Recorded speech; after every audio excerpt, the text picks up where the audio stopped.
পদ্মার পাড়ে। এই তো আমরা চলে আসছি প্রায়, এই যে চলে আসছি আমরা পদ্মার পাড়ে। দেখেন কি সুন্দর ভিউটা, লঞ্চ।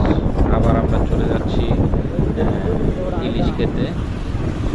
এই ঘাট থেকে আবার ইলিশ খাইতে চাইতে হয় একটু দূরে।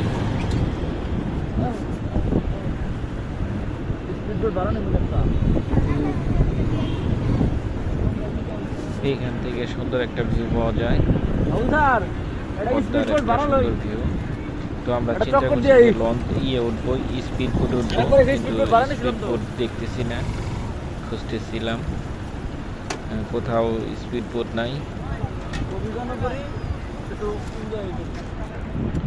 ওই যে পদ্মা সেতুটা কি সুন্দর লাগছে, দেখেন আপনারা সবাই,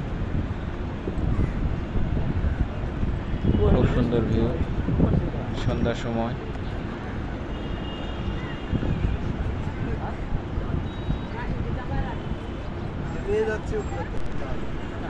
এখন আমরা চলে যাচ্ছি ইলিশ খাবো, আর ওই আরেক পাশে, ওই পাশে চলে যাব, ওইখানে নাকি স্পিড বোট পাওয়া যায়, তো সেই দিকে যাচ্ছি। তো আপনারা দেখতে থাকেন। অস্থির একটা ভিউ আসছে না?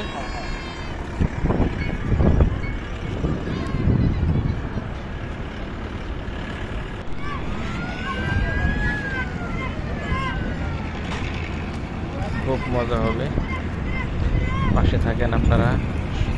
ফুল ভিডিওটা না দেখলে সবাই মিস করবেন।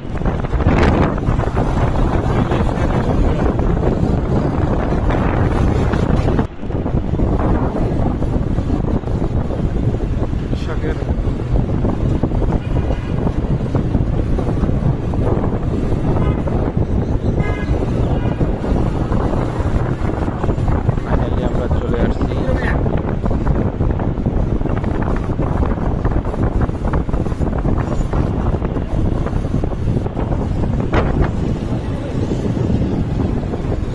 তো আমার এই যে 3 ফ্রেন্ড,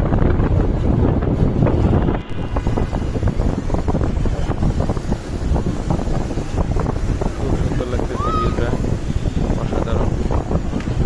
আপনারা সবাই আসবেন দেখতে। ওই পাশে পদ্মা সেতু আমরা চলে আসছি, এই পাশে এখন। তো লঞ্চে 100 টাকা করে, এই যে আমরা চলে যাচ্ছি ইলিশ খেতে। ইলিশের বাড়ি, শখের হাড়ি রেস্টুরেন্ট, সব সারি সারি রেস্টুরেন্টগুলো। এখানে ইলিশ ভেজে যেভাবে ইচ্ছা সেভাবে খেতে পারবেন। তো আমরাও যাচ্ছি, আমরা আগে একটু দেখবো ঘুরে ঘুরে, দেখার পরে আমরা যাব। তো ঘুরে ঘুরে দেখতেছি, অনেকগুলা রেস্টুরেন্ট আছে, আপনাদের যেখানে ইচ্ছা সেখানে খাবেন। এই যে আমরা একটার ভিতরে ঢুকছি, শখের হাড়ি। তো ইলিশ মাছ দাম দর করতেছি, তারা দাম দর বলতেছে, দেখি মিলে গেলে আমরা এখানেই খাবো। তো ফাইনালি মিলে গেল, তো আমরা ওটা কাটতে দিয়ে দিলাম, মাছটা কাটতেছে, আরেকজনে কিনতেছে। এই যে, তো আমাদের কাটা শেষ হয়ে রান্না শুরু হয়ে গেছে। ইলিশ ভাজি করতেছে, সুন্দর করে ভাজি করছে, সাথে বেগুন ভাজি আছে, ইলিশের ডিম আছে, সুন্দর করে ভাজি চলতেছে। তো অনেক গ্রান লাগতেছে, খুব সুন্দর, পিওর একটা ইলিশ। ফাইনালি ভাজি চলতেছে, তো আমরা দাঁড়িয়ে দাঁড়িয়ে দেখতেছি, আমাদের তর সইছে না, কখন খাবো।